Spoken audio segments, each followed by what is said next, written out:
بسم اللہ الرحمن الرحیم۔ السلام علیکم۔ رضوی بھیا آن لائن .com کی جانب سے میں ہوں اقبال رضوی، اور آج ایک اور آپ کے سامنے خاص عنوان پر ویڈیوز آپ کے سامنے پیش کر رہا ہوں۔ اس کا پہلے پس منظر تھوڑا بتا دوں، اس موضوع پر بات کرنے کا خاص پس منظر ہے۔ چند روز پہلے ایک بھائی یوٹیوب سے انہوں نے نمبر لیا، میرے واٹس ایپ پر آئے، انہوں نے کہا کہ رضوی صاحب آپ ہمارے گروپ میں آئیں، آپ سے چند ایک سوالات کرنے ہیں۔ جب مجھے گروپ میں بلایا گیا تو میں کچھ کیفیات تو سمجھ رہا تھا، لیکن چونکہ میری یہ ایک عادت ہے کہ میں چاہے اپنے ہوں یا غیر ہوں ان کے ساتھ علمی گفتگو کرتا ہوں، کوئی روڈ لینگویج استعمال نہیں کرتا۔ کوشش یہی ہوتی ہے کہ پیار کے ساتھ، محبت کے ساتھ، حتیٰ قادیانی حضرات بھی جو ہے میرے ساتھ رابطے کرتے ہیں، ان کے گروپس میں بھی ختم نبوت کے نام سے گروپ ہے، ان کے اندر ایڈ ہوں۔ جب کوئی بات کرتا ہے تو میں ان کو دوست کہہ دیتا ہوں، ایک روڈ لینگویج استعمال نہیں کرتا، میں ان کا ایک ایز اے انسان ان کی ادب کو نہ ملوز خاطر رکھتا ہوں۔ پھر ہمارا کام ایسا ہے کہ ہم ابھی آؤٹ آف کنٹریز میں کرسچن کے ساتھ ہوتے ہیں، ہندوؤں کے ساتھ، ہندو ہمارے ساتھ کام کرتے ہیں، تو ہمارا جو ایک ماحول ہے ایک غیر مسلم کے ساتھ بھی بات کرنے کا، وہ ایک ایسا ہوتا ہے کہ یعنی کوئی معلوم ہو کہ انسان کا جو ہے انسان کے ساتھ جو ریلیشن ہے اس کے اندر کوئی بے حرمتی نہ ہو۔ تو میں اس گروپ کے اندر گیا جب، تو اس گروپ کے اندر جو ہے پہلے باغ فدق کے اوپر ایک روایت پیش کی گئی، پھر مجھے کہا گیا کہ اہل سنت کا کیا موقف ہے، تو میں نے بتایا کہ یہاں پر اہل سنت کو تو یہ موقف ہے، تو اس کے اوپر بحث شروع کر دی، اور میں نے کہا سوری میں اس طرح کی گفتگو نہیں کرنا چاہتا۔ مناظرہ کرنے سے اسی گروپ کے اندر شاید کتنے لوگ ہیں جو میری گفتگو سنتے ہوں گے، تو پھر وہ اس طرح سے مناظرے کی صورت میں جب ہوتی ہے گفتگو تو اس کے اندر بہت سارے لوگ بدظن ہوتے ہیں۔ تو ان بھائی نے جو ہے کہا کہ جی بھاگ رہے ہیں، تو پھر میں تو سن 2011 سے یہ جو ہے مناظرے سٹارٹ کیے تھے، اور 2017 کے اندر میرے صدر اکرام نے مجھے منع کیا، تو 9-10 سال جو ہے ہمارے مناظروں کے ساتھ اٹیچنگ رہی ہے، تو ایسا کوئی کہے تو ہم سے برداشت پھر نہیں ہوتا۔ خیر، تو پھر ہم بھی یہ کہتے تھے کہ جناب میں نے اسے کہا، گفتگو سٹارٹ کی، جواب دعویٰ کا معاملہ ہوا، 2 دن گفتگو چلی، تیسرے روز جو ہے پھر نہ خنجر اٹھے گا نہ تلوار کسی سے، یہ بازو میرے آزمائے ہوئی ہیں۔ یہ ویڈیو آپ تک پہنچے گی، اس ویڈیو کو اس گروپ کے اندر پہنچایا جائے گا، یہ گفتگو آج انہیں حضرات کے لیے ہے۔ اگر گروپ سے نہ نکالتے تو انشاءاللہ تبارک تعالیٰ میں آپ کو شیعت کی جو ہے وہ تاریخ بتاتا ہوں اس روایت کے اوپر، پھر آپ انشاءاللہ تبارک تعالیٰ میں آج ہمیشہ کہا کرتا ہوں کہ آج کے شیعہ میں، اور جو پہلے وہ شیعہ تھے نا، وہ اثنا عشریہ کے اندر اب شاہ عبدالعزیز محدث دہلوی رحمہ اللہ نے وہ جو شیعہ کے طبقات بیان کیے ہیں نا، ان طبقوں میں جو پہلے 3 قسم کے شیعہ ہیں، تو وہ میں پہلے بتایا تھا کہ پہلے شیعوں میں بھی اور آج کے شیعوں میں بھی زمین آسمان کا فرق ہے، اور جو پہلے جو بالکل رافضی شیعہ ہیں ان شیعہ میں اور آج کے ذاکرین میں بھی فرق ہے، کیونکہ آج کے شیعہ جو ہے وہ اپنے ذاکروں کو بھی نہیں پڑھتے، کیونکہ یہ جو آج کے شیعہ عقیدہ بیان کرتے ہیں یہ تو معتزلیوں کا عقیدہ تھا، اور کچھ جو ہے کوفی کچھ مرتد قسم کے لوگ تھے، ان کا یہ عقیدہ تھا۔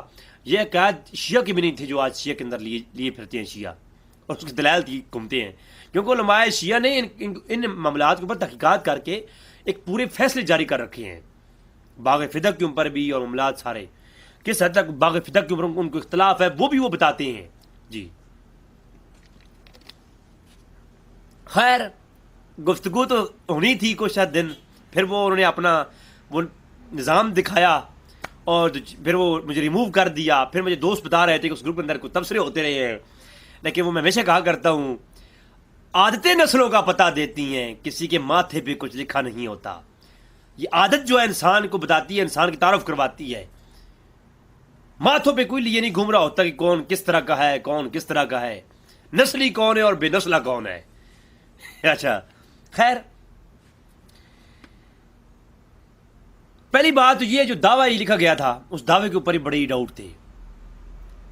اگر یہ دعویٰ جو لکھا گیا کہ اماں فاطمہ کو رسول اللہ نے ہبہ کر دیا تھا، تو پھر شیعہ کا ایک پوری عمارت گر جاتی ہے کہ اماں فاطمہ گئیں اور جا کر کے وراثت طلب کی، جب ہبہ حیات کے ساتھ تعلق رکھتی ہے، ہبہ کا کسی چیز کا ہبہ ہونا، ہبہ حیات کو چاہتا ہے جو قبضے سے تعام ہو جاتا ہے، اور میراث موت کو چاہتی ہے۔ اگر سیدہ کو باغ فدق ہبہ ہو گیا تھا تو پھر وراثت کی تو جو ہے ایک سوال ہی نہیں اٹھتا. سب سے پہلے جہالت ان کے اوپر دعوے کے اوپر یہ تھی. چلے خیر میں خاموش ہو گیا چونکہ ماحول اس طرح کا کریٹ ہو گیا تھا, تو میں نے کہا چلے تھوڑا جانے دیں, دیکھتے ہیں کہاں تک یہ گاڑی چلتی ہے. خیر پھر جناب وہ روایت پیش کی گئی کہ روایت جو پیش کی گئی وہ مسند ابی یعلا سے پیش کی گئی.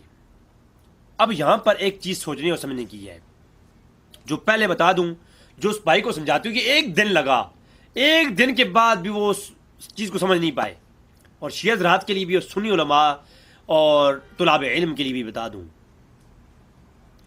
علماء حضرات اہل سنت کے میری تائید فرمائیں گے, میری رہنمائی فرمائیں گے. علماء کی جوتیاں اٹھا کر ہی سب کچھ بیان کرتا ہوں. یاد رکھیں کہ اہل سنت کی جمہور حدیث کی کتابیں کوئی بھی آپ اٹھا لو, مسلم شریف, ترمذی, ابن ماجہ, ساری کتب کے اندر جو راوی ہیں وہ جمہور ایسے راوی ہیں جو کہ شیعہ ہیں. اور شیعہ جو ہوتے ہیں ان کی 4 کیٹیگریاں تحفہ اثنا عشریہ کے اندر عبدالعزیز محدث دہلوی نے بیان کر دی ہیں. تو عرض یہ ہے, تحفہ اثنا عشریہ کے اندر ایک پورا چیپٹر قائم کیے اور ان کے اوپر شیعہ کے مختلف بیان کیے, طبقات بیان کیے. پھر کس کس شیعہ کی روایت قابل حجت ہوتی ہے اور کس کی نہیں ہوتی اس کے اوپر کلام ہے, تحفہ اثنا عشریہ کے اندر بھی اور محدثین کے یہاں بھی. اب آپ صحیح بخاری مسلم اٹھا لو, عبید اللہ بن موسیٰ کا نام آتا ہے, عدی بن ثابت کا نام آتا ہے, علی بن حیدر کا نام آتا ہے, اور علی بن ہاشم برید کا نام آتا ہے, نفل بن رکین کا نام آتا ہے, یا فضیل بن مرزوق کا نام آتا ہے. اسی طرح فطر بن حلیفیہ کا نام آتا ہے, مالک بن اسماعیل کا نام آتا ہے. آپ گنتے جائیں, عطیہ بن اوفی کا نام آتا ہے. اسی طرح فضیل کا نام آتا ہے, اسماعیل بن ابن ابان کا نام آتا ہے, ابان بن صالب کا نام آتا ہے, جریر بن حمید کا نام آتا ہے. یعنی آپ الغرض بڑھتے جائیں, 50 کے قریب ایسے راوی آپ کو صحیحین سے مل جائیں گے جو شیعہ ہے, محدثین نے لکھا ہے, اور ان کی روایتیں بھی صحیح ہیں. اب اس چیز کو سمجھنے کی ضرورت ہے. یہ تو ہمارے اہل سنت کی ایک آپ سمجھ لیں کہ اعتدال پسندی ہے. اہل سنت المحدثین کی جو ہے نا ایک کمال ہے کہ انہوں نے غیروں کی روایت کو بھی لیا ہے اور غیر راویوں سے بھی روایتیں لی ہیں, اور غیروں کی جو اچھی صفت ہے اس کو بیان کیا ہے. یہ تو اہل سنت کا خوبصورت شعار ہے اور حق ہونے کی دلیل ہے کہ اہل سنت تو غیروں کی روایتوں کو بھی لیا. اگر کوئی غیر عقیدہ رکھنے والا شخص تھا, اس روایت کرنے میں سچا تھا, تو اس کی اس صفت کو ضائع نہیں کیا. انہوں نے کہا کہ جی اگر راوی مذہباً شیعہ ہے, اس کی شیعت میں کوئی جو ہے وہ ایسی چیز نہیں پائی, رافضیت نہیں پائی جاتی, تو پھر اس کی روایت بھی قابل حجت ہے. یہ تو اہل سنت کی ایک, حالانکہ شیعوں نے کبھی ایسا نہیں کیا, شیعوں نے سنیوں کی روایتیں کبھی نہیں لیں, کیونکہ شیعوں کا اتنا بڑا دل کہاں کہ وہ سنیوں کی روایتیں لیں, ایسا نہیں ہے. اور یہ اصول ہے. پھر جب یہ روایتیں شیعوں سے لیں, محدثین نے اس کے اوپر ایک اصول رکھا کہ ایسا نہ ہو کہ بعد میں پھر کوئی کہتا پھرے. تو پھر انہوں نے کہا جو شیعہ راوی ہو, میں آگے دلائل بھی دوں گا, میں اس پر آپ کو بیسک بتا رہا ہوں, شیعہ راوی ہو چاہے وہ صحیح بخاری میں ہی روایت کیوں نہ ہو, شیعہ راوی جب روایت کرے اپنے شیعہ مسلک کی تائید میں, تو پھر اس کی روایت قابل حجت نہیں ہوگی. اور پھر وہ راوی جو خطابیہ ہو, شیعہ ہو لیکن خطابیہ ہو, یا غالی شیعہ ہو, یا ایسا شیعہ ہو جو کہ باغ فدق کی موضوع پر خلفائے راشدین کے لیے اپنے دل میں کہیں بغض رکھتا ہو, یا ایسا کہیں عقیدہ رکھتا ہو کہ خلفائے راشدین نے مولا علی سے کوئی ظلم کیا ہے, تو ایسے رافضی شیعہ کی روایت قابل حجت نہیں ہے. یہ میں آپ کو پہلے تمہیداً گفتگو بتا رہا ہوں. اب یہاں تک یہ بات سمجھ آ گئی.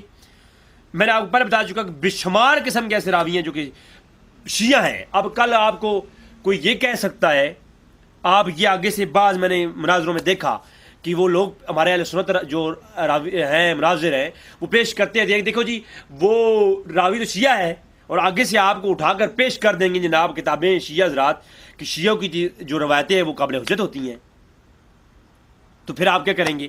تو پھر آپ کو میں یہ بیسک اصول کتابوں سے دکھاؤں گا کہ جو شیعہ راوی ہو اس کی کون سی روایت قابل حجت ہے اور کون سی رد ہے، اس کے اوپر اصول بھی انشاءاللہ تبارک تعالیٰ پیش کروں گا۔ اب یہاں پر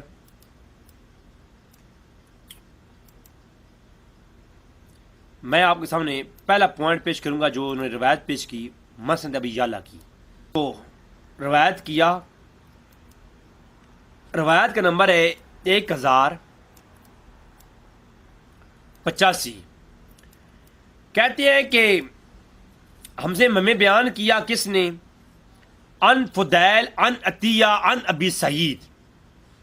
اب ابی سعید کے اوپر بھی اختلاف ہے، عطیہ کے اوپر اختلاف ہے، فضیل کے اوپر بھی اختلاف ہے۔ اس روایت کے اوپر آپ دیکھیں، اور یہ روایت کے پہلے میں سند پہ کلام کروں گا، پھر متن پہ کلام کروں گا۔ جو متن ہے وہ قرآن و حدیث سے ٹکراتا ہے، متن پہ کلام بعد میں آئے گا، پہلے ہمارا جو کلام ہے وہ سند کے اوپر ہے۔ اس سند کے اندر پہلا جو شخص جو فضیل ہے یہ روایت کرتا ہے عطیہ سے، عطیہ اوفی کوفی جو ہے، اور عطیہ اوفی کوفی اگر روایت کرتا ہے ابی سعید سے۔ ابی سعید اب یہ کلبی ہے یا ابو سعید خدری ہے، اس میں اختلاف ہے، وہ آگے چل کے گفتگو آ رہی ہے۔ تو یہ روایت کرتے ہیں لما نزلت ہذہ الآیہ، جب یہ آیت نازل ہوئی، وآت ذی القربى حقہ، سورہ اسرا کی آیت نمبر 26، تو پھر دعا نبی صلی اللہ علیہ وسلم فاطمہ کو بلایا، وَأَتَاهَا فَدَقَ، اور فدق دے دیا، عطا کر دیا۔ اب یہ روایت امام ابی یعلا لائے ہیں۔ اب دیگر کتب کے اندر بھی یہ روایت ملتی ہے، وہ آگے انشاءاللہ میری گفتگو آئے گی۔ اب یہ کرتے کیا ہیں؟ مسند ابی یعلا جو اٹھا کر کے پیش کر دیتے ہیں، اس کا فٹ نوٹ بھی نہیں دکھاتے، جو تحقیق کے ساتھ پیش کی جاتی ہے نا، فٹ نوٹ نہیں دکھاتے، حالانکہ فٹ نوٹ کے اوپر صاف لکھا ہوا ہے یہ حدیث جو ہے ضعیف ہے۔ اسی جو میرے پاس مسند ابی یعلا موجود ہے، اب لائبریری تو میری پاکستان میں رہ گئی، ہمارے پاس ایک ٹوٹا پھوٹا لیپ ٹاپ ہے، وہی ہمارا سارے کام کر رہا ہے۔ کسی کو بھی مسند ابی یعلا چاہیے ہو یا کوئی کتاب جو حالت دوں گا چاہیے ہو، پی ڈی ایف کی صورت میں ہماری ویب سائٹ رضویبھیا.online.com سے مل جائے گی، یا بندہ فقیر آپ کو پی ڈی ایف سینڈ کر دے گا واٹس ایپ کے اوپر۔ اب میں تو اتنا ہی کر سکتا ہوں بھائی، یا بتا سکتا ہوں یا دکھا سکتا ہوں یا دے سکتا ہوں، میں اتنا ہی کر سکتا ہوں، باقی کسی کو منوانا ہمارا کام نہیں ہے، بتانا کام ہے۔ اچھا، اب اسناد و ضعیف و عطیہ نیچے جو ہے لکھا ہوا ہے، اس کے اوپر جرا لکھی ہوئی ہے جو محقق ہے، اس میرے پاس جو مسند ابی یعلا ہے اس کے اوپر، ٹھیک ہے جی۔ اچھا، اس کے اوپر جناب اردو والی میں بھی میں پیش کر دوں گا آپ کے سامنے۔ اچھا، اب جناب جو انہوں نے سکین سینڈ کیا اس کے اندر 1405 نمبر روایت ہے مسند ابی یعلا کی، جو اردو کے اندر ہے، ٹھیک ہے، جلد اول کے اندر۔ اچھا، اب اس کو در منصور امام سیوطی کتاب سے بھی دکھایا جاتا ہے، سند نہیں ہے وہاں پر، تو وہ بھی اس کو بھی چھوڑیے۔ علامہ بلازری نے فتوح البلدان کے اندر اس کو روایت کیا، وہاں پر بھی جو سندن نہیں ہے، بعض جگہ پہ تو وہ واقعہ آیا لیکن سند کے ساتھ نہیں آیا۔ پھر علامہ بلازری جو ہے وہ سند کے ساتھ اس کے رد میں جو ہے وہ روایت لے آئے ہیں، اب سند ابو داؤد والی وہ آگے آ جائے گی، تو علامہ بلازری کی کتاب سے دکھایا جاتا ہے یہ واقعہ، وہ بھی بے سند سمجھ لیں فتوح البلدان کے اندر سے، اور عالم ملل و نحال سے دکھایا جاتا ہے علامہ شہرستانی کتاب سے۔ تو میں سند پہ بات کرنے سے پہلے یہاں پر بتا دوں، علامہ شہرستانی کو ہمارے جمہور علماء نے کہا ہے کہ یہ غالی شیعہ تھا، علامہ شہرستانی تھے جو۔ لیکن میں یہاں پر ایک بات کرتا چلوں کہ میں یہ نہیں کہتا، میرے جو ان کی کتاب جو پڑھی اس کتاب سے مجھے کچھ ظاہر نہیں ہوا کہ وہ شیعہ تھے، جو علامہ شہرستانی کی کتاب ملل النحل ہے۔ لیکن چلو علماء نے، ہمارے جمہور نے کہا ہے کہ یہ شیعہ تھے، شیعہ کہتے ہیں یہ سنی تھے، میں یہ کہوں گا یہ سنی تھے، چلو مان لیا سنی تھے، کیونکہ میرے جب مناظرے میں بات کی گئی تو میں نے یہی کہا۔ پہلے ایک دفعہ ہمارا مناظرہ ہوا تھا ملتان کے اندر، جب میں شیعہ مدارس کو نیا نیا چھوڑا تھا، کیونکہ میں شیعہ کے ہاتھ میں نے بعض علوم فنون تو شیعہ سے ہی پڑھے ہیں نا، یہ گھر کی بات گھر والوں کو نہ بتائیں۔ پھر تو میں جب پہلے شیعہ کے مدرسے میں پڑھتا رہا ہوں 6 مہینے، تو ادھر جو ہے ایک شخص نے میرے ساتھ اسی گفتگو کرتے ہوئے یہ ملل والنہال کا حوالہ پیش کیا تھا، تو میں اس وقت یہ تحقیق کی تھی، تو میں بطور چیلنج بات کر رہا ہوں، پوری ملل والنہال اٹھا کے لیا میرے پاس، میں دکھاؤں گا تجھے کہ جناب اس ملل والنہال کے اندر جو علامہ شہرستانی وہ بیان کر رہی ہیں، وہ معتزلیوں کے گمراہ کن عقیدے بیان کرتے ہوئے یہ کہتے ہیں کہ چھٹا عقیدہ جو ان کا گمراہ عقیدہ ہے وہ یہ ہے، ان کا یہ عقیدہ بھی گمراہ ہے، گمراہی پہ مبنی ہے، جس کی اصل نہیں ہے۔ وہ عقیدہ شیعہ کا کون سا ہے، معتزلیوں کا کون سا عقیدہ ہے؟ وہ یہ عقیدہ ہے، وہ یہ کہتے ہیں کہ اماں فاطمہ کو حضور نے باغ فدا کا ہبہ کر دیا تھا، حالانکہ یہ مسئلہ ثابت نہیں ہے۔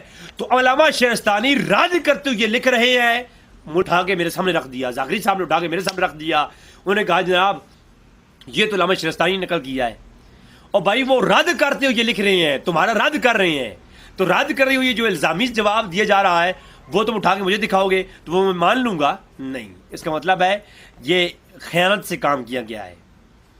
تو آتے ہیں جناب اس روایت کی طرف۔ اس روایت کو تہذیب و تہذیب کا حوالہ پیش کیا گیا۔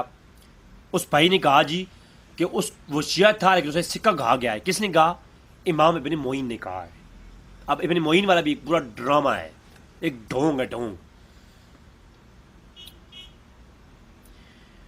ابن معین نے کہا ہے جی کیا ہے کہ وہ سکہ ہے، بعض جگہ کہا ابن معین نے کہ صالح ہے۔ اب پوری کتاب کے اس ترجمے کے اندر سے یہ چیز اٹھا کے دکھاتے ہیں کہ ابن معین نے کہا صالح ہے، ابن معین نے کہا سکہ ہے، لیکن پوری بات نہیں بتاتے۔ یہ کیونکہ پورا مزہ جو تکیے پہ کھڑا ہوا ہے، انہوں نے اپنی کتابوں کے اندر لکھا کہ تکیے کے اندر کتنا دین ہے، دین کا ایک بڑا حصہ تکیے کے اندر ہے۔ اپنی کتاب اعتقاد شیعہ، شیعہ کی کتاب اعتقاد پہ لکھی ہوئی کتاب ہے، اس کے صفحہ پہ صفحہ 246 میں کہتے ہیں وہ تکیہ واجبتا، یہ واجب ہے، جو تکیہ ہے نا یہ واجب ہے، اور واجب وہ عمل ہوتا ہے جو نہ کرو تو گناہ ہوتا ہے۔ واجب کی تعریف کیا ہے؟ وہ عمل جو کیا جائے تو ثواب ہے، نہ کرو تو گناہ ہوتا ہے، وہ عمل اس کو واجب کہتے ہیں۔ جو لا یجوز رافعہ الی ان یخرج القائم، جب امام قائم جو ہے وہ چھپا وہ غائب امام ہے، جو جب تک وہ ظاہر نہیں ہوگا اس وقت تک تکیہ کرنا واجب ہے۔ اس لیے یہ دین کے اندر ایک پورا کیا ہے، ہمارے ائمہ کا جو دین تھا وہ کیا تھا؟ وہ ائمہ کا دین اور اللہ کے رسول کا دین نعوذ باللہ من ذالک وہ تکیے پر مبنی تھا، نعوذ باللہ من ذالک۔ یہ میں حوالہ لگا دوں گا، اس پہ کلام میرا یہ موضوع نہیں ہے میرا۔ اچھا، تو کہتے کیا ہے کہ جناب وہ تکیہ کیا نا، تکیہ وہ ہوتا ہے کہ اصل بات وہ چھپا کر کے اندر سے اپنے عقائد کو گول مول کر کے برابر کر کے نا چونا لگانا، مسالہ لگانا، سیمنٹ لگا کر کے برابر کر دینا، اندر نظر آئے کہ اندر بڑھائی کی گئی ہے، اندر بڑھائی نہیں ہوتی۔ یہ پورا مذہب تکیے پہ کھڑا ہے۔ میں شیعہ کے بارے میں اعتدال پسندی سے کام لیتا ہوں، ان کو میں کافر نہیں کہتا تھا، ان کو بھائی کہتا ہوں جو شیعہ عوام ہے۔ علماء پہ اختلاف کرتا ہوں، کتنے محبت والے لہجہ استعمال کرتا ہوں، لیکن میرے ساتھ جب ایسا کریں گے تو پھر میں وہ محبت کا جو لہجہ ہے وہ میرا کسی وجوہات کی بنیاد پر ہے کہ میں انتشار نہ پھیلے، اس بنیاد پر میری اعتدال پسندی ہے۔ ورنہ شیعہ کے بارے میں میرا وہی عقیدہ جو اکابرین علماء نے لکھا ہے، اور وہ ثابت بھی ہو جائیں گے انشاءاللہ۔ تھوڑا وقت مجھے دیں، ثابت کروں گا انشاءاللہ۔ جی اب انشاءاللہ ثابت کروں گا۔ تو در منصور اور دیگر کتابوں سے حوالہ جات دی جاتے ہیں تو وہ تو بسند ہیں۔ اب سند جو دکھائی جاتی ہے وہ کدھر سے؟ مسند ابی یعلا سے۔ اب تہذیب و تہذیب کے اندر امام ابن حجر کیا لکھتے ہیں؟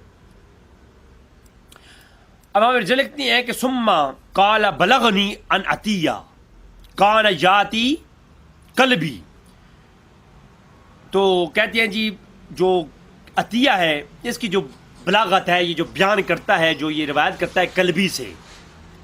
میں انشاءاللہ یہ قلبی اور ابو سعید خدری والا معاملہ جو ہے شیعہ کتب سے آگے حل کروں گا چل کے۔ تو کہتے ہیں جی یہ کیا تھا، یہ اس پہ اختلاف ہے کہ یہ قلبی سے کرتا تھا یا ابو سعید سے کرتا تھا۔ فیقول قال ابو سعید، اس نے اکثر یہی کہا ہے کہ میں نے ابو سعید سے روایت کیا ہے۔ تو اس کے بارے میں کہا کہ جی ابن معین نے کہا کہ یہ صالح ہے، ابن معین نے کیا کہا؟ صالح ہے۔ اب یہ آپ کو شیعہ دکھائیں گے جب ان سے مناظرہ آپ کریں گے لیکن اس کے جواب میں آگے چل کے دیتا ہوں. ابن معین نے کہا صالح ہے. ابن معین کا سند کے ساتھ قول نہیں ہے, صرف ایک ابن معین کا یہ قول ہے, اور ابن معین کا جو سند کے ساتھ قول ہے وہ آگے انشاءاللہ میں دکھاؤں گا وہ کیا ہے. اچھا, تو کہتے ہیں, لیکن اب دیکھو امام ابن معین نے کہا کہ یہ کون ہے, یہ صالح ہے. لیکن اب کہا جی وقال ابو زرع وقال ابو حاتم, ابو زرع اور حاتم نے کیا کہا, ضعیفن یکتب الحدیث, کہ ضعیف راوی ہے, یہ روایت ضعیف راوی ہے, روایت لکھ لو, راوی ضعیف ہے, روایت لکھ لو. وہ ابو ندر تھا, ابو ندر نے کیا کہا, وقال جزجانی, علماء جزجانی نے کیا کہا, مائلون, یہ شیعت کی طرف کچھ مائل تھا, یہ کیا تھا, شیعت کی طرف مائل تھا, مائل شخص تھا. وقال نسائی, امام نسائی نے کیا کہا, اب کیونکہ ترجمہ کیا ہوتا ہے, ایک قسم رجال کا عالم اوپر نام لکھتا ہے راوی کا, نیچے سب کی جو رائے ہیں وہ لکھ دیتا ہے. اب جمہور کی جو رائے ہے وہ لی جاتی ہے, جو قلت کے ساتھ جو راوی جو اس کے بارے میں رائے ہوتی ہے اسے چھوڑ دیا جاتا ہے. اب ایک میں ہوں, میرے دوست جن کے ساتھ میں جو سنیوں کی باتیں کرتا ہوں وہ کہیں گے جی میں سنی ہوں. اب میں شیعہ کے ساتھ میں بات کروں شیعہ والی, تو وہ کہیں گے شیعہ ہے. تو میرے بارے میں حتمی رائے وہی ہوگی جو زیادہ لوگ میرے ساتھ بیٹھے ہیں, میرے بارے میں جو موقف زیادہ لوگ بتائیں گے. اسی لیے حضور نے فرمایا کہ میری امت جمہور جس پر اکٹھی ہوگی وہ کبھی گمراہی کے اوپر نہیں جائے گی. اور قرآن بھی یہ حکم دیتا ہے. میرا یہ جیرا جو ہے یہ میرا نہیں ہے, موضوع نہیں ہے, انشاءاللہ اس پہ کلام میں کروں گا. جمہور اجماع کے اوپر میرا ایک کلام آنے والا ہے, اس کے اوپر میں کلام کروں گا کہ اجماع حجت ہے. بعض میرے ساتھ بھائیوں نے مجھے کہا تھا اس پہ کلام کرنے کو, اس کے اندر میں پیش کروں گا کہ جمہور کی رائے بھی حجت ہے. اب بعض کہتے ہیں جی اور جی فلاں فقہ کے اندر جی جمہور کی رائے امام حنیفہ نے ٹھکرا دی ہے, تو فقہا کی بات نہیں ہو رہی, علوم حدیث کی بات ہو رہی ہے. وہ الگ فن ہے, یہ الگ فن ہے. مسائل کے اندر جمہور کی رائے حجت ہے, فقہا کی رائے حجت ہے, عوام الناس کی رائے حجت نہیں ہے. وہ ایک الگ موضوع ہے, انشاءاللہ اس پہ بات آئے گی. اچھا, تو یہاں پر کتنے علماء نے کہا ضعیف ہے, اور کس نے کہا کہ ایک تو شیعہ کی طرف میل تھا. امام نسائی نے کہا ضعیف. وہ قال ابن عدی, تو اس نے کہا جی ان جماعی بن سکات, کہ بعض نے اس کو سکات کی جماعت میں نقل کیا ہے. تو ہم تو انکار کرتے نہیں ہیں, میں تو دعوے جو ہے میں تو اس بات کو مانتا ہوں. میں تو مناظرے کے اندر بھی یہ صاف کہا کہ راوی سکہ مان لیتے ہیں ہم, میں اس کی ضعیف ہونے پر دلیل ہی نہیں دیتا. میں تو یہ کہتا ہوں سکہ ہے, کیا ہر سکہ حجت ہوگا, قابل حجت ہوگا؟ بھائی وہ شیعہ ہے, اور شیعہ سکات کی روایتیں تو میں پہلے آلریڈی کہہ چکا ہوں مقدمے کے اندر ہی کہ ہماری کتابوں کے اندر موجود ہے, ہم لیتے بھی ہیں. لیکن شیعہ راوی سکہ راوی بھی ہو, اس کی روایت اس کے اپنے عقیدے کی تائید میں نہیں لی جائے گی. انشاءاللہ وہ پیش کرتا ہوں. تو اس کے اوپر یعنی ایک علماء کی آگے لکھی ہوئی ہے کہ وہ کیا تھا. ابن عدی نے کہا کہ اس کی ایک جماعت نے اس کو کیا ہے کہ جماعت سکات میں نقل کیا ہے, مگر ابی سعید سے وہ حدیث روایت کرتا تھا, اس پر شک ہے, اور اس نے گھڑی ہیں روایتیں کس سے, ابو سعید سے. تو وکانا مع شیعتی اہل الکوفہ, وہ کوفہ کا ایک شیعہ تھا, اس لیے ابو سعید سے کچھ روایتیں گھڑی ہیں. وقال خدرمی, امام خدرمی نے کہا ہے کہ وہ فوت کس سن میں ہوا, یہ اس نے بیان کیا اور کہا کہ وقال ابن حبان فی دوفا, کہ ابن حبان اس کو دوفا کی فہرست میں نقل کیا ہے. ایک پوری یعنی اس پہ امام تہذیب و تہذیب کے اندر پوری بحث ہے. وہ درمیان سے ابن معین کا ایک جملہ ان کے حق میں ہے کہ وہ سکہ تھا, وہ اٹھا کے رکھ دیتے ہیں. خیر, اس کے اوپر ایک طویل کلام کیا کہ یہ ابو سعید سے لیتا تھا روایت یا خدری سے روایت لیتا تھا یا قلبی سے, وہ بھی اس پر کلام کیا. خیر چلیں, اب دیکھیں. قال ابو بکر بزار کانا فی تشیع, کہ اس کے اندر ایک شدید تشیع تھی, وہ شدید شیعہ تھا.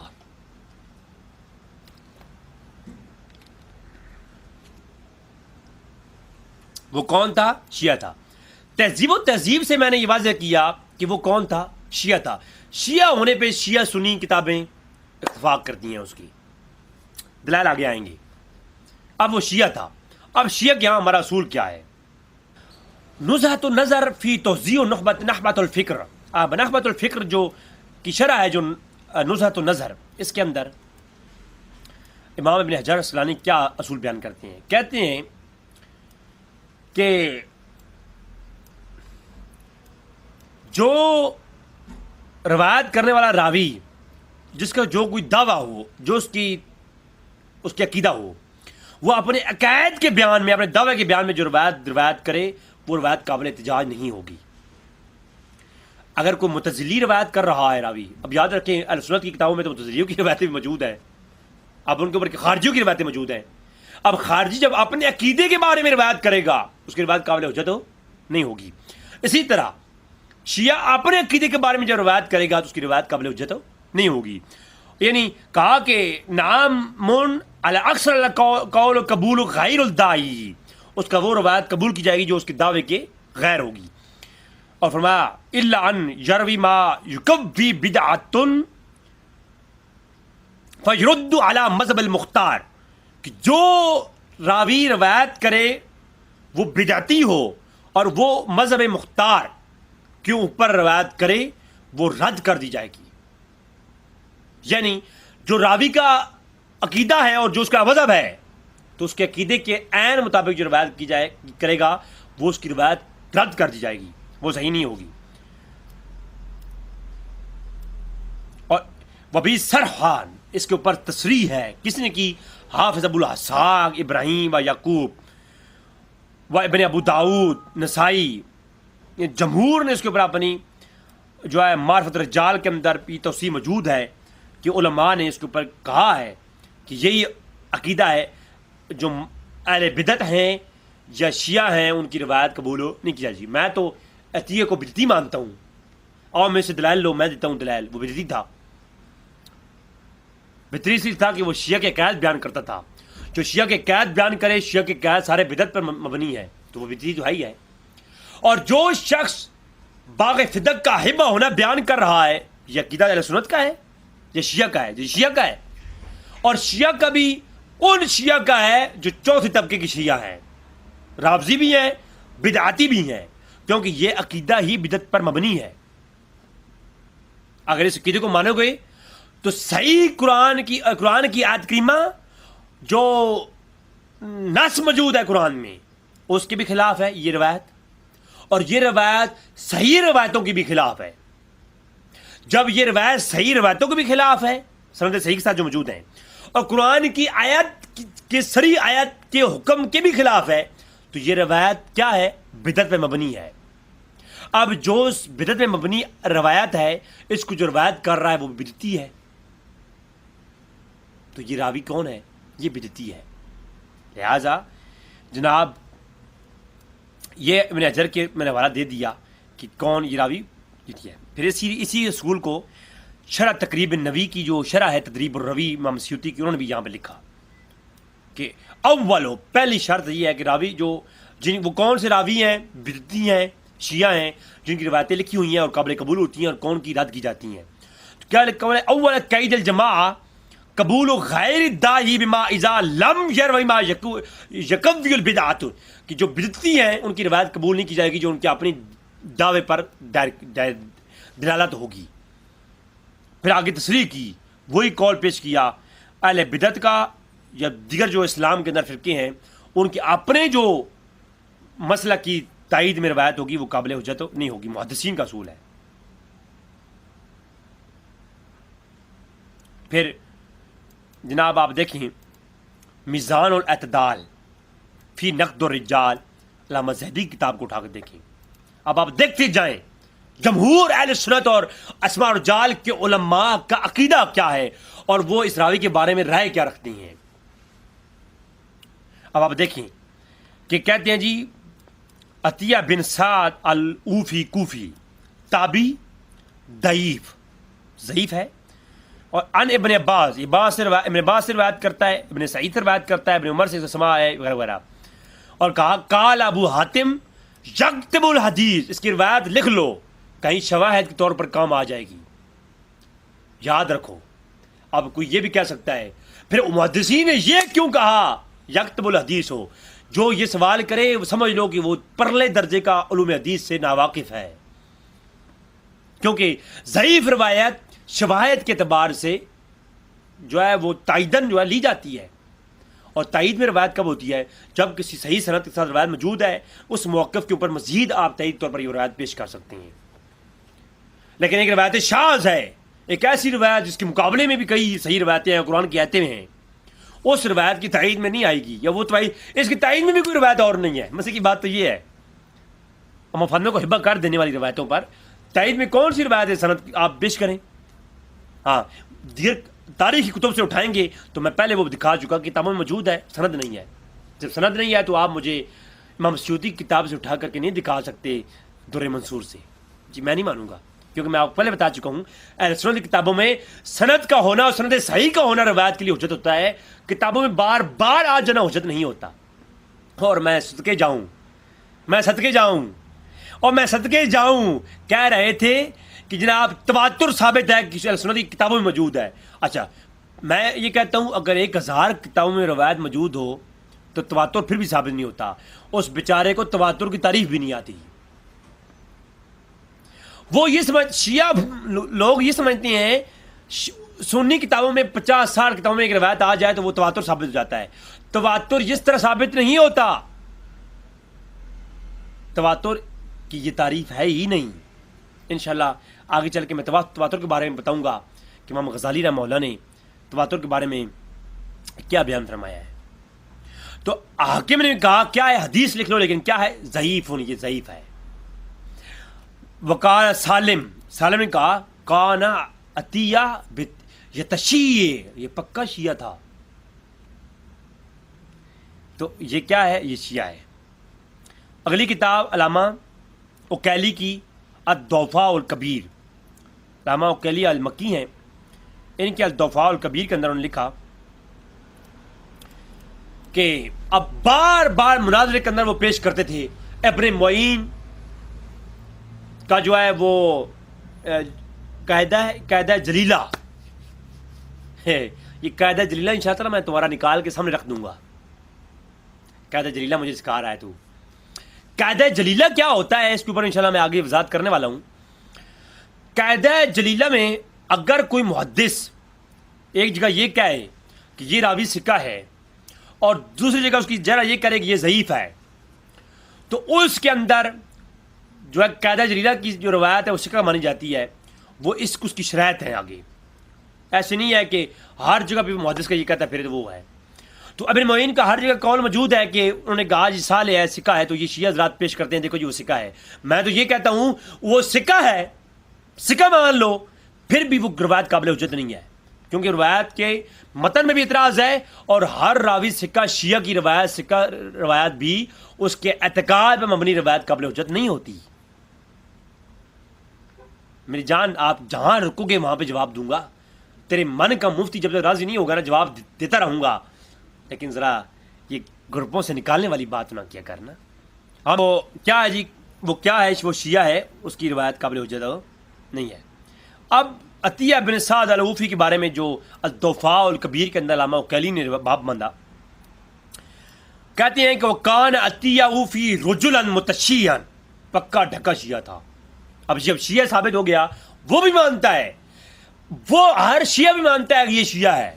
شیعہ کتابیں بھری پڑی ہیں، التنقیح والمقال اٹھاؤ، علامہ ممکانی نے تنقیح والمقال میں لکھا ہے یہ شیعہ تھا اور یہ قلبی سے روایتیں کرتا تھا، اور یہ جھوٹ بول کے کہتا تھا کہ میں تدلیس کرتا تھا، اور تدلیس میں یہ بیان کرتا تھا کہ میں ابو سعید خدری سے بیان کرتا ہوں، حالانکہ اس کی روایت ابو سعید خدری سے روایت نہیں ہوتی، وہ اس کا استاد ہے قلبی، اس سے بیان کرتا ہے، اور قلبی بھی جھوٹا ہے، اور قلبی سے روایت کرنے والا یہ جو ہے نا عطیہ اوفی بھی جھوٹا ہے۔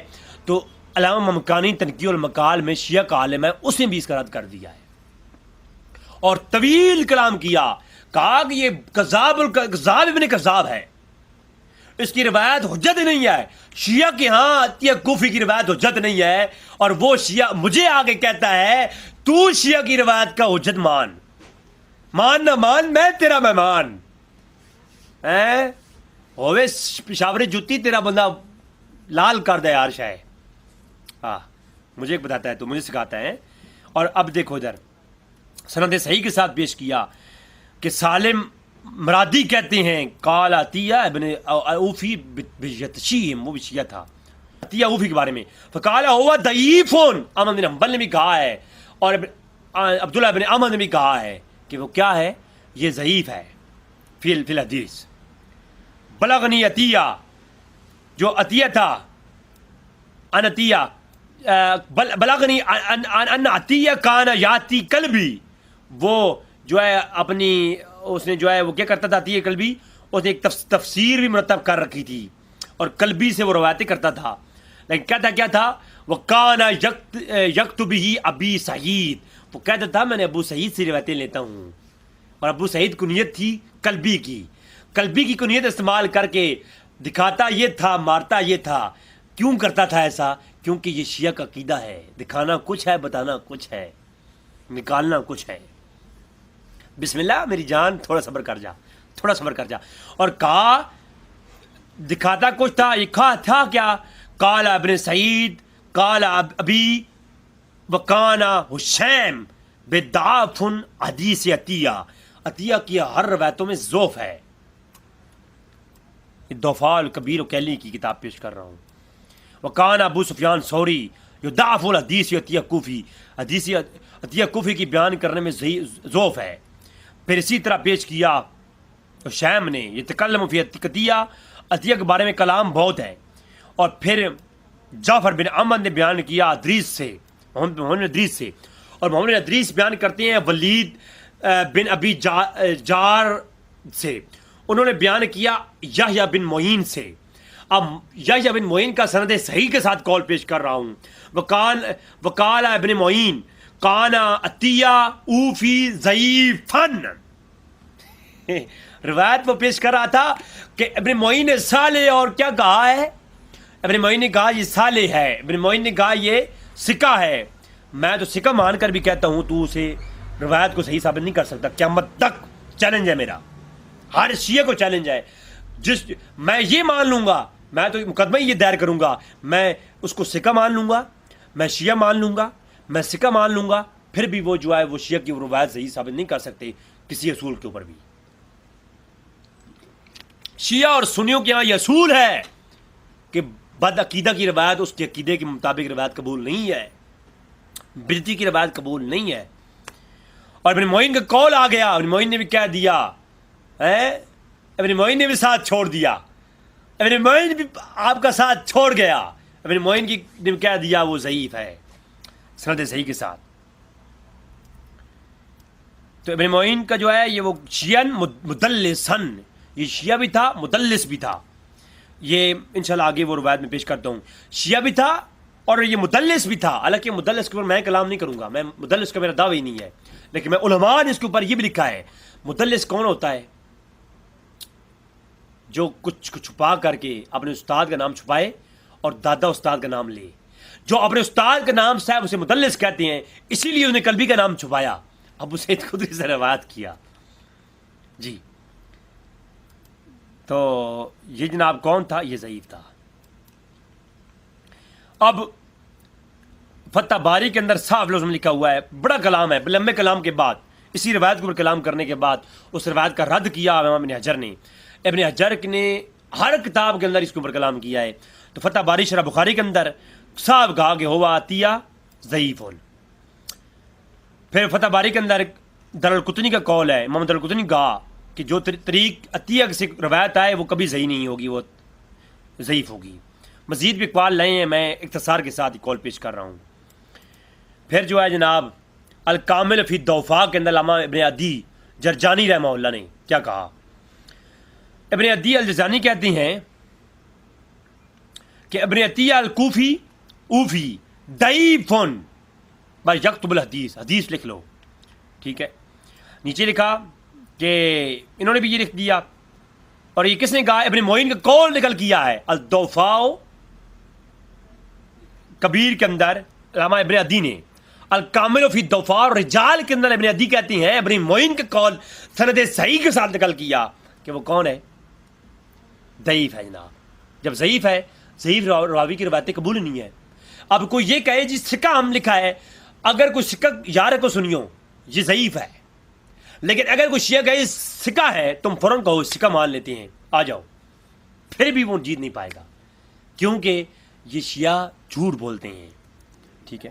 پھر کتاب ہے ابن حجر اسقلانی کی ایک اور، تعریف و اہل التقدیس، مراتب موصوفین بالتدلیس. تدلیس کے عنوان پر لکھتا رہا ہے. ابن حجر کی تدلیس کے بارے میں تعارف ہے، مدلسین کا تعارف ہے. ایک طبقات المدلسین ہے ان کی کتاب، ایک یہ ہے. ٹھیک ہے. اس کے اندر کیا لکھتے ہیں؟ تابی عطیہ بن سعد الوفی کوفی، معروف ضعیف. یہ کون ہے؟ یہ ضعیف ہے. مشہور بھی ہے بے تدلیس، تدلیس کے اندر مشہور ہے. ٹھیک ہے. پھر ابن معین کا جو قول ہے، یہ تہذیب و تہذیب سے جو پیش کرتی ہیں، یہ پورا قول پیش کر چکا کہ انہوں نے کہا ابن معین کہا صالح ہے، تو کساد میں یہ لکھ دیا حدیث نہ لو، کہیں لکھ دیا سکہ ہے تو لکھ دیا یہ شدید شیعت میں مطلع تھا. اس کا مطلب کیا ہے کہ جو علماء امام ابن معین ہے وہ اصول علوم حدیث جانتے تھے، انہیں معلوم تھا کہ جب یہ لکھ دوں گا محدثین سمجھ جائیں گے، روایت لکھ تو لینی ہے، شیعہ کے تائید میں روایت قبول نہیں کرنی. ساتھ میں یہ واضح لکھ دیا. اور جو ہے حاتم نے صاف کہا کہ اس کے احتجاج، اس کی روایت سے احتجاج نہ کرو، تو دیگر وہ تہذیب و تہذیب کا حوالہ میں لگا چکا ہوں آلریڈی. پھر جناب تہذیب الکمال علامہ مزی کیا کہتے ہیں؟ کہتے ہیں امام مسلم نے کہا ہے کہ عطیہ اوفی ہوا طیب. مسلم نے کیا کہا؟ امام مسلم نے روایتیں لی عطیہ کوفی سے، اور ساتھ یہ بھی کہہ دیا اب جو ہے یہ کیا ہے؟ ضعیف ہے. روایت لی بھی ہے. کیوں روایت لی ہے؟ یہی تو میں پہلے بتا چکا کہ شیعہ کی روایت ہم لیتے ہیں اہل سنت والجماعت، لیکن جو اس کے عقیدے کے مطابق ہو وہ روایت نہیں ہے. اور پھر اس کے عقیدے کے مطابق ایسی روایت جو قرآن و حدیث سے ٹکرا جائے تو وہ بدعت پہ مبنی ہے، تو لہٰذا بدعتی کی روایت قابل اجت نہیں ہے. آگے چل کے انشاءاللہ وہ اصول بھی بیان کروں گا. تو کیا ہے جناب، حشیم نے کہا ہے، یہ تہذیب الکمال کے اندر حشیم کا قول بھی ہے کہ یہ ضعیف ہے، اور امام مسلم کا قول بھی آ گیا. اور آگے مزید بھی قول لکھتے رہے ہیں. اور یہاں پر ابن معین کا قول ہے کہ وہ کیا ہے؟ صالح ہے. ٹھیک ہے. ابن معین کا اتنا قول لکھا ہوا ہے کہ وہ کیا ہے؟ صالح ہے. آگے اوپر والی بات، شیعہ جو بھی سکین شیعہ آپ کو پیش کرے گا نا، اسی سکین کو آپ پورا پڑھ لو. یہ جتنے بھی سکین وہ مجھے پیش کر رہا تھا مناظرے کے اندر، اسی کے اندر سارے موجود تھے یہ باتیں.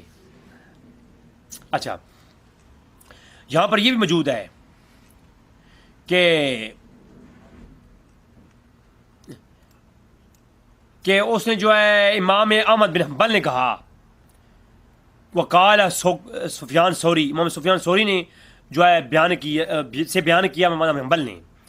احمد بن حنبل کہتے ہیں مجھے سفیان ثوری نے بیان کیا کہ حشیم کہتے تھے یہ عطیہ کوفی چھوٹا موٹا ضعیف نہیں، یدعفان الحدیث. ایک ہوتا ہے ضعیف الحدیث، ایک ہوتا ہے یدعفان حدیث. بڑی بڑی حدیثیں کرنے والا ایک بڑا ضعیفوں کا باب تھا جناب. یہ ہے جناب. پھر اسی کو اب دیکھیں نا، جو اسماء و رجال کی کتابیں ہیں شیعہ کی، اب شیعہ کی اسماء و رجال کی کتابوں کے شروع میں لکھا ہوا ہے شیعہ اسماء و رجال کا مطلب کیا ہے؟ مطلب یہ ہے کہ شیعہ کے نزدیک جو سکہ ہیں اور شیعہ کے نزدیک جو شیعہ کے علماء ہیں. اب شیعہ کی جتنے بھی اسماء و رجال کی کتابیں اٹھا کر دیکھو، کسی سنی کو انہوں نے صحیح نہیں کہا، سکہ نہیں کہا. کسی سنی کو انہوں نے اصحاب باقر یا اصحاب صادق امام جعفر کے اصحاب میں شامل نہیں کیا. جب شیعہ کے اسماء و رجال میں یہ لفظ آ جائے کہ ھذا رجل اصحاب امام باقر، یہ جو رجل ہے یہ امام باقر کے اصحاب میں سے ہے، اس کا مطلب یہ ہوتا ہے کہ شیعہ کے نزدیک وہ راوی سکہ ہے. کیونکہ میں نے پہلے سلیم بن قیس العمری بات کرتے بتایا تھا کہ انہوں نے ایک اصول ہے شیعہ کا، المستدرکات اسماء و رجال کتاب شیعہ کے اس کو موجود ہے کہ اصول ہے یہ کہ جو سماع کرے امام باقر سے، امام صادق سے، وہ سکہ راوی ہوتا ہے. ان کے جو اصحاب میں سے ہو. تو انہوں نے یہاں پر لکھا, یہ میرے پاس کتاب ہے, تنقیح و مقال کا حوالہ میں دے چکا پہلے, یہ المعجم الرجال الحدیث ہے, شیعہ کے ہاں معتبر کتاب ہے جناب اسم الرجال کی. انہوں نے لکھا عطیہ الوفی, یہ کیا تھا, برکی فی اصحاب عدت البرکی فی اصحاب الباقر, امام باقر کے اصحاب میں سے ہے. اور یہ پھر امام باقر کے اصحاب کی جو کیٹیگریاں ہیں نا, وہ انشاءاللہ ان کے الگ الگ ہے. وہ آگے آلریڈی میں پہلے 1 گھنٹے کا کلپ اپلوڈ کیا تھا ابان بن ابی عیاش کی ضعیف ہونے پر, تو اس کے اندر میں نے بیان کر دیے تھے. بس اتنا ہی کافی ہے. اب اس میں جو ایک فضیل نام کا شخص ہے وہ بھی شیعہ ہے, رجال المعجم الرجال حدیث, اس میں لکھا ہوا ہے کہ وہ امام صادق کے اصحاب میں سے تھا. اور خلاصۃ الاقوال کے اندر لکھا ہوا ہے کہ وہ کون تھا, وہ شیعہ تھا, عالم تھا. اور دیگر علماء نے بھی اس کے اوپر کلام کیا ہے کہ وہ فضال کون ہے, فضیل شیعہ راوی ہے. ٹھیک ہے. پھر تہذیب الکمال کے اندر علامہ مزی کہتے ہیں یہ تابعی تھا, اس کو بعض سکہ کہا ہے لیکن لیس بالقوی, یہ قوی نہیں ہے روایتوں میں. یعنی جس نے سکہ کہا بھی ہے اس نے ساتھ نے کہا ہے کہ یہ قوی نہیں ہے. تو آپ کو کوئی دکھا سکتا ہے سکہ ہے, تو ساتھ لکھا ہوا ہے قوی نہیں ہے. معرفت و تسقات کے اندر بھی یہی قول ہے کہ احمد بن حنبل نے کہا کہ یہ طوفان الحدیث تھا. ابن معین نے کہا صالح ہے. ٹھیک ہے. تہذیب اعلیٰ کتاب تہذیب و تہذیب کے اوپر ابن حجر کی جو وہ ہے تعلیق ہے, تو اس کے اندر بھی صاف لکھا ہوا ہے کہ لیسا بھی باسن. اب عطیہ کوفی کون ہے, ابن معین نے کہا اس کے اوپر کوئی حرج نہیں ہے. اس کے اوپر دیگر بحث شیعہ پیش کرتے ہیں, ہم نے اس پہ بحث نہیں کرنی. ہم یہ کہہ رہے ہیں وہ شیعہ ہے, تو شیعہ کی روایت اس کی تائید میں نے ثابت کر دیا قابل قبول نہیں ہے. یہ تو میں سرسری نظر دہرا رہا ہوں. تہذیب و تہذیب تقریب و تہذیب کے اندر ابن حجر کہتے ہیں اسقلانی, یہ جو ہے شیعہ تھا اور مدلس تھا. ٹھیک ہے. یہ کہتے ہیں جی کہ ابن عطیہ کوفی جو ہے وہ صحابہ کی شان کا قائل تھا, یعنی عثمان غنی کی شان بیان کرتا تھا اور شیخین کی شان بیان کرتا تھا, اور روایت پیش کرتے ہیں فضائل صحابہ سے. ہم یہ کہتے ہیں کہ یہ بھی اس نے تقیہ کیا ہے جی, اور یہ روایت بھی ضعیف ہے, کیونکہ نیچے فٹ پاتھ پہ لکھا ہوا ہے, فٹ نوٹ پہ, کہ فضائل صحابہ کی یہ روایت جو عطیہ سے ہے, روایت کا نمبر 131 ہے, کہ وہ کہتا تھا کہ جو عثمان غنی ہے یہ کون ہے, یہ چمکتے ہوئے ستارے ہیں. ابو بکر عمر یہ کیا ہیں, ابو بکر عمر کیا ہیں, چمکتے ہوئے چاند ستارے ہیں. تو یہ جو ہے اس نے تقیہ کیا ہے, ہم اس کے تقیہ نہیں مانیں گے. اور اس روایت کو مان بھی لیں تو حرج نہیں ہے, کیونکہ یہ روایت اس کی جو ہے عقائد باطل عقائد کے حق میں نہیں ہے. ہم تو یہ کہتے ہیں جو باطل عقائد کے حق میں ہوگی ہم اس روایت کا انکار کریں گے.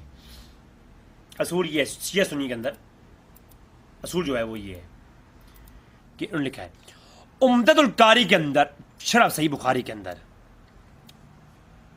اب اس واقعے کا رد کیا گیا ہے.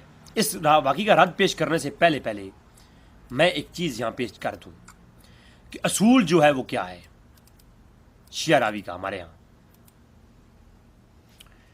شیعہ راوی کا یہ اصول ہے, میزان الاعتدال کے اندر موجود ہے, کہ جب کوئی شخص یہ کہہ سکتا ہے کہ بدعتی کو سکہ کیسے قرار دیا گیا ہے,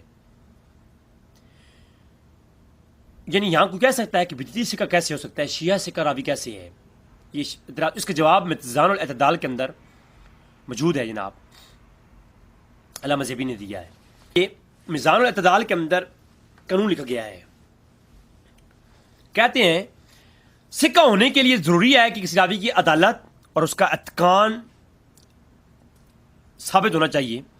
لہذا جو شخص بدعتی ہو اور وہ عادل ہو کیسے ہو سکتا ہے.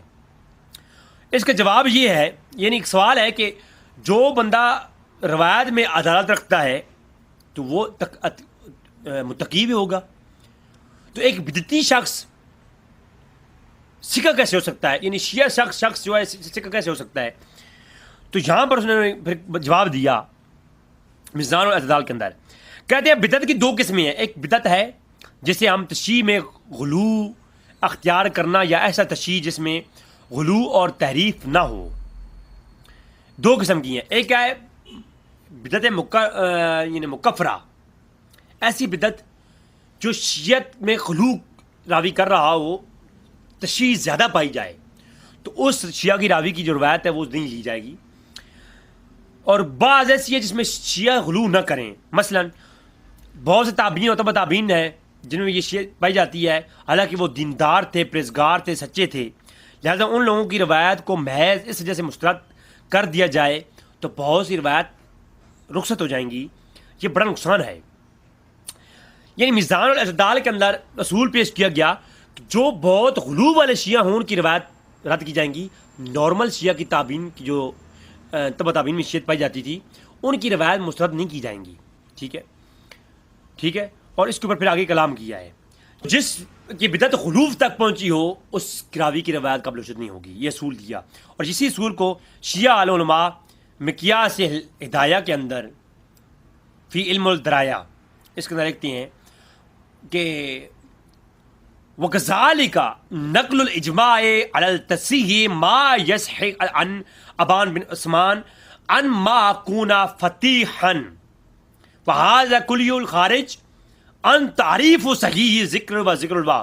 کہا کہ جو روایتیں کرنے والا کوئی خارجی ہو یا ہمارے کسی عقیدے کے خلاف ہو وہ ذکر کرے. تو جو راوی اپنے اعتقاد کے اوپر راوی کیا ہو کون ہو جو ہے وہ غیر ہو اور اپنے اعتقاد کے اوپر روایت کرے تو اس کی روایت ہو نہیں لی جائے گی. ٹھیک ہے. نیچے انہوں نے اپنے بہت سارے بیان کیے کن کن جو ہے وہ لوگ ہیں جو اپنے حق میں روایت کرتے ہیں ان کی راوی روایت قبول ہو نہیں ہوتی. وہی روایت جہاں پر انہوں نے بیان کی ہے. جہاں امان بن عثمان کے بارے میں بات کرتے ہوئے یہ کرتے ہیں.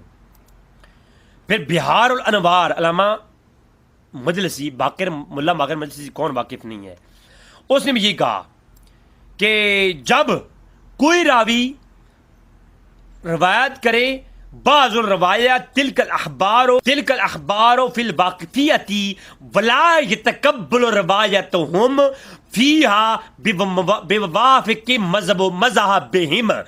جو ہے راوی واقفیہ اپنے مذہب کے اوپر روایت کرے ولا تقبلا اس کی روایت قبول نہیں ہے. روایتہم فیہا یوافق بمذاہبہم اس کے مذہب کے موافق جو روایت ہوگی وہ قبول نہیں ہے. شیعہ کے یہاں بھی روایتوں میں یہ اصول. میں اسی لیے کہہ رہا ہوں آج کے شیعہ نہیں ہے، یہ کچھ اور ہی نہیں کوئی جو ہے نسل ہے کوئی موتا کی نکلی ہوئی. اچھا میں کیا کہہ رہا تھا؟ میں نے کچھ نہیں کہا، آپ نے سنا تو کچھ نہیں. اچھا تو یہ لہٰذا یہ جو آج کے شیعہ ہیں یہ اپنے علماء کو بھی نہیں پڑھا انہوں نے. تو یہ اصول دونوں طرف ایک ہی جیسا ہے. ٹھیک ہے. پھر اختصار العلوم الحدیث یہ رسالہ سے پڑھایا جاتا ہے. میں نے بعض مدارس کے اندر دیکھا اس کے اندر بھی یہ بات موجود ہے کہ جناب ابن کثیر نے کہا ہے کہ امام شافعی نے کہا کہ میں روافظ میں سے خطابیہ کے سوا بدعیوں کی گواہی قبول کرتا ہوں، کیونکہ یہ خطابیہ اپنے حامیوں کے لیے جھوٹی گواہیاں دینا جائز سمجھتے ہیں. تو یہ بات حق ہے. جب شیعہ اپنے خطابی شیعہ کون ہوتا ہے؟ جو اپنے عقیدے پر من گھڑت عقائد کے اوپر دلائل دے. تو یہ جو باغ فتح کا مسئلہ ہے یہ شیعہ کا من گھڑت ہے نا، اس کے اوپر جب دلائل دے رہا ہے تو وہ سنیوں کیا حجت نہیں ہوگا. تو یہ خطابیہ شیعہ ہے. ٹھیک ہے. تو خطابیہ شیعہ وہ بن گیا نا. خطابی شیعہ کون ہے؟ جو اپنے یہ گمراہ کن اعتقاد کا دفاع کرتا ہے. تو امام شافعی اور میں کوئی فرق نہیں کرتے تھے اس میں. اس کے اوپر بھی یہ آگے. اور رعایا فی علم الدرایا علامہ العاملی کی کتاب ہے، شیعہ عالم ہے. اب شیعہ عالم نے کہا باب قائم کیا فی شروط القبول اور رد فیہ مسائل تمانیہ، یعنی رد الثمانی. پاکستان میں ثمانی پڑھتے ہیں یہ سا کو، اور عرب کے اندر تو تمانی پڑھتے ہیں. اچھا تو کہتے ہیں وہ شرطیں جو قبول اور رد کے معاملے میں روایت کے بارے میں ہوتی ہیں. تو یہ یہاں پر میں یہ بحث کرتے ہیں. تو اس باب کے اندر صفحہ 181 بھی شروع کرتے ہیں، صفحہ 188 بھی جاتی ہیں. کہتے ہیں لا یعتبر فتقبلوا روایا جمیع الفرق المسلمین وان كانوا اهل البدعة اقوال احدها انه لا يقبل روایا متبین متعلقا فی فسقہ، کہ جو کہتے ہیں جی جو فاسق ہوتا ہے اس کی روایت بالکل اس طرح اس بارے میں نہیں کی جائے گی جو مسلمانوں میں جو ہے وہ اہل بدعت ہیں، اور اہل بدعت میں جو فاسق ہیں ان کی روایت لا تقبل نہیں کی جائے گی. پھر آگے کہتی ہیں احدھا وثانی و ثلاثس، یعنی واحد اثنین ثلاثہ، جو ثلاثہ اصول پیش کرتے ہیں، اصول ثلاثہ، اس میں کہتے ہیں ان کان داعی لمذہبہ لم یقبل، جو شخص اپنے مذہب کے اوپر روایت بیان کرے وہ اپنے ہم سے غیر ہو، یعنی شیعہ نہ ہو، شیعہ سے غیر ہو، وہ اپنے مذہب کے اوپر روایت بیان کرے، وہ راوی بھی شیعہ نہ ہو تو غیر مذہب کا ہو، تو جب غیر دعوے دار اپنے مذہب کے اوپر روایت بیان کرے لم یقبل، اس کی روایت قبول نہیں ہے. لان عالم نے جرح و تعدیل کے معاملے میں نا کھوٹے سکیوں کو سامنے لا دیا ہے، کھوٹے سکے چلائے ہیں اس شخص نے. ٹھیک ہے، تو رسائل درائع الحدیث کے اندر بھی شیعہ کے ہاں بھی یہی اصول ہے. تو درائع الحدیث رسالہ فی درائع الحدیث شیعہ کے ہاں اس کے اندر بھی ساری یہی گفتگو موجود ہے. تو میں مختصر اس کی اختصار کرتا ہوں. خلاصۃ الاقوال علامہ ہلی اچھا، علامہ ہلی کیا کہتے ہیں جناب؟ یہ شیعہ عالم ہے جی، کبھی اپنی طرف سرچ مارو نا. یہ کہتے ہیں جی احمد بن حسن بن فضال وہو فاسد المذہب، حسن بن فضال کے بارے میں کہتے ہیں سکہ، وقضا عمرو بن سعید واما مصدق به صدقۃ فانه فاسد المذہب. اب دو راویوں کے نام لے کر انہوں نے کہا کہ فاسد المذہب ہیں، سکہ بھی ہیں، لیکن فتحی لکنا سکل عالم، لیکن یاد رکھو اس کی روایتیں عالم سکہ کی روایتیں اس کے مذہب فاسد کے حق میں قبول نہیں ہے. ٹھیک ہے جناب، تو یہ بھی آگئی. پھر فتح المغیث، یہ جناب شافی مذہب کے عالم تھے عبد الرحمن بن سخاوی، انہی کتاب ہے بشرہ جناب الحدیث ہے، فقہ الحدیث. اس کے اندر کہتے کیا ہیں، کدھر کیا ہاں یہ کہتے ہیں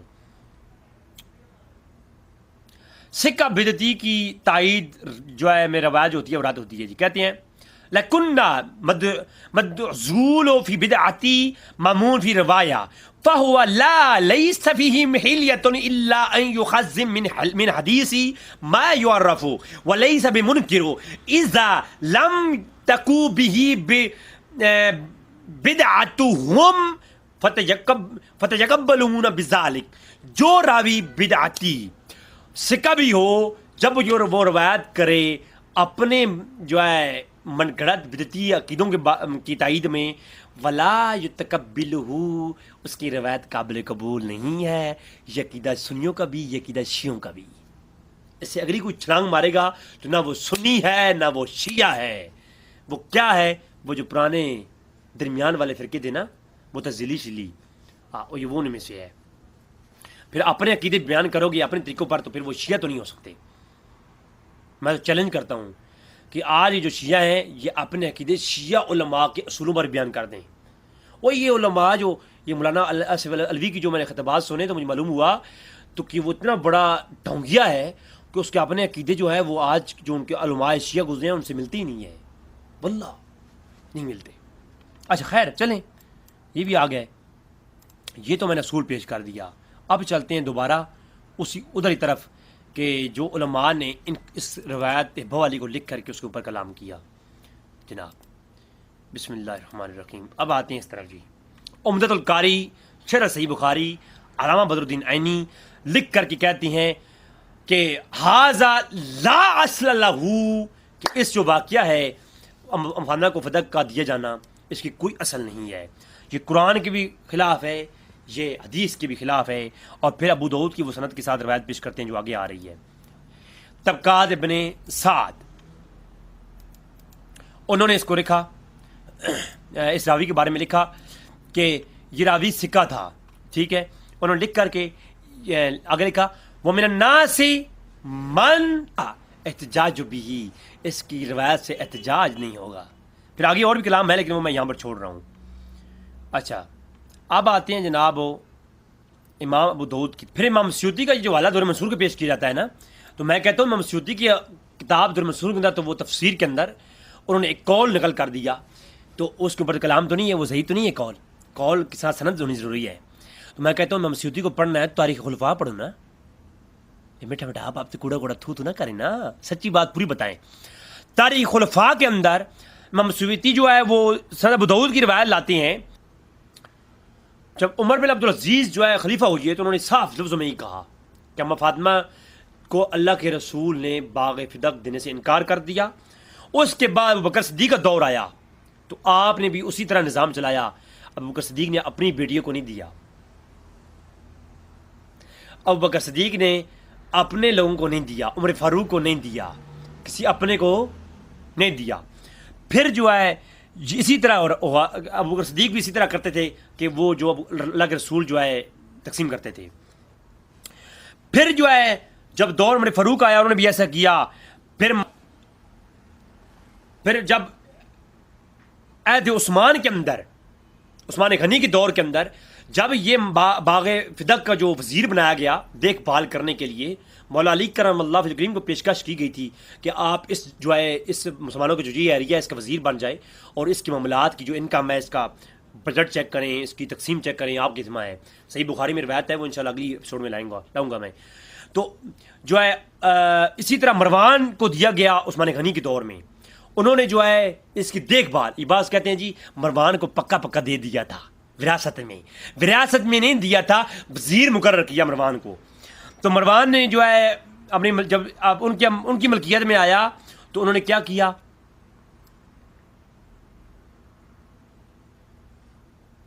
انہوں نے کہا جی اللہ کے رسول صلی اللہ علیہ وسلم نے اما فاطمہ کو دینے سے انکار کیا تھا تو میں بھی اس کا حق اسی طرح لوگوں میں تقسیم کروں گا غیر موروثی طور پر جس طرح اللہ کے رسول نے اسے چھوڑا تھا. بات سمجھ آ رہی ہے؟ پھر سورہ حشر کی آیت نمبر جو ہے 7 کے اندر جو حکم نازل ہوا اس حکم کی بھی صریح خلاف یہ جو ہے یہ حدیث ہے. اس کے متن کے اوپر بھی کلام ہے, پہلے سند کے اوپر میں کلام کر چکا. اب متن کے اوپر آپ دیکھیں تو جو ما افا اللہ ہو, جو افا اللہ کی طرف سے وہ مال ملا اللہ کے رسول کو, وہ کس کا ہے؟ اللہ کے رسول کا ہے, اللہ کا ہے, اللہ کے رسول کا ہے, اور وہ قربا کا ہے جو اللہ کے رسول کے قرابت دار ہیں. حضرت عباس, صرف اما فاطمہ کا نہیں, اما فاطمہ سلام اللہ علیہ, اما حسن و حسین, جناب مولا علی کرم اللہ وجہ کریم, حضرت عباس اور ازواج مطہرات تمام کا ہے. اور صرف ان کا بھی نہیں, وہ یتامہ یتیموں کا بھی ہے, وہ مساکین مسکینوں کا بھی ہے, وہ ابن سبیل و مسافروں کا بھی ہے. اب مجھے ایک بات بتائیں, قرآن میں صاف کہا جا رہا ہے, شیعہ کی اس پہ کثیر تفسیریں پیش کر سکتا ہوں کہ یہ باغ فدق کا فیصلہ کے بارے میں یہ آیت کریمہ ہے. اب میں یہ پوچھنا چاہتا ہوں کہ باغ فدق مال فے ہے, اور مال فے اللہ کا ہے, اس کے رسول کا ہے, اہل بیت کا ہے, یتیموں کا ہے, مسکینوں کا ہے اور مسافروں کا ہے. اب مجھے بتائیں اللہ کے رسول قرآن کے اگینسٹ یہ مال فے مفاہمہ کو دے سکتے ہیں سارا کا سارا؟ نہیں دے سکتے. تو آیات کی سری آیات کے خلاف وہ آیت ہے, وہ اس حدیث ہے. تو متن کے اوپر بھی اختلاف, اور اللہ کے رسول مال فے یا ابو بکر صدیق کیسے لے سکتے ہیں جب قرآن کہہ رہا ہے کہ وہ سب کا ہے؟ تو اللہ کے رسول قرآن کے اگینسٹ ایک فیصلہ سنا سکتے ہیں؟ تو درایتاً بھی یہ جو ہے اصول کے خلاف ہے. پھر سند ابو داؤد کے اندر تو اس کی واضح جو وضاحت آ گئی نا. پھر لسان والمیزان کے اندر اسی روایت کے اوپر کلام کرتے ہوئے کہتے ہیں وقال اسماعیل بن محمد بن صفار اور سمیعت ابا عینہ. تو جو یہ عینہ ہے اور جو ہے اسماعیل بن محمد بن صفار ہے، انہوں نے جو ہے یہ گھڑا واقعہ حدیث فدق کا، کیونکہ آپ کو یہ اٹھا کر کے نا بعض اور روایتوں سے، جیسا کہ میں آپ کو پہلے وہ میں نے مختصراً بیان کیا کہ علامہ بلازری کتاب سے اٹھا کے آپ کو دکھائیں گے کہ ایک اور روایت میں بھی ہے، تو ان میں جو ہے واضح ان کے اوپر کلام کرتے ہوئے یہ لسان المیزان میں کہا گیا ہے کہ یہ گھڑا ہے حدیث فدق والا واقعہ اسماعیل بن محمد بن صفار نے اور عینہ نے. ٹھیک ہے، تو اس کے اوپر مزید بھی جو ہے کلام ہے. یہ کون تھے؟ وقال حاذ الکذاب، یہ دونوں کذاب تھے. سمیعت حاکم، حاکم نے جو ہے ان سے یہ سنا ہے کہ یہ کون تھے، انہوں نے بیان کیا حدیث فدق والا واقعہ، یہ کذاب تھی.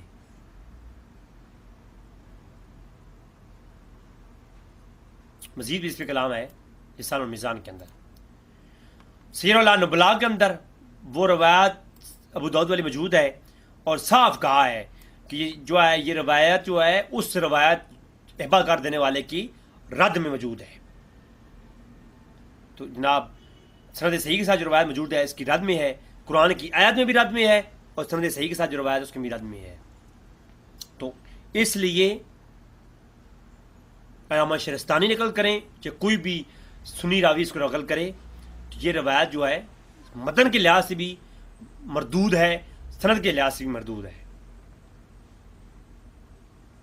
پھر تحفہ اثنا عشریہ کے اندر تو صاف لکھا ہے نا کہ ایسے کئی مکار شیعہ راوی ہیں جن کی روایتیں علماء نے محدثین نے لی ہیں، اور کئی ایسے علماء ہیں جن کی روایتوں میں جن کتابوں میں یہ روایتیں موجود ہیں جن کو بعض علماء نے پہچاننے میں غلطی کی ہے، وہ ان کے اندر رافضیت بھری ہوئی تھی، کیونکہ یہ تکیہ کرتے ہیں اور تکیہ ایسی چیز ہے جو پہچانا نہیں جاتا. تکیہ کیا ہے؟ اوپر سے کچھ بن کے بندے رہنا، اندر سے اپنے عقائد کو چھپانا. تو ایسے تکیہ کرنے والے لوگ کہاں پہچانے جاتے ہیں؟ ہمارے سنیوں کے اندر کئی موجود ہیں جو کہتے رہتے ہیں نو ڈیمانڈ معاویہ، نو ڈیمانڈ معاویہ. آپ کیسے ہو سکتا ہے؟ وہ مناظر اسلام بھی ہو سکتے ہیں، وہ بڑے علماء بھی ہو سکتے ہیں. تو سنیوں کے اندر ایسے لوگ موجود ہیں ہر دور میں. ہزاروں کتابیں لکھی ہوں گی، ہزاروں دنیا کے اندر ادارے بنائے ہوں گے رافضی. کہ رافضیوں کے مکمل رافضی نہ بھی ہوئی ہے، نیم رافضی پکے ہوں گے.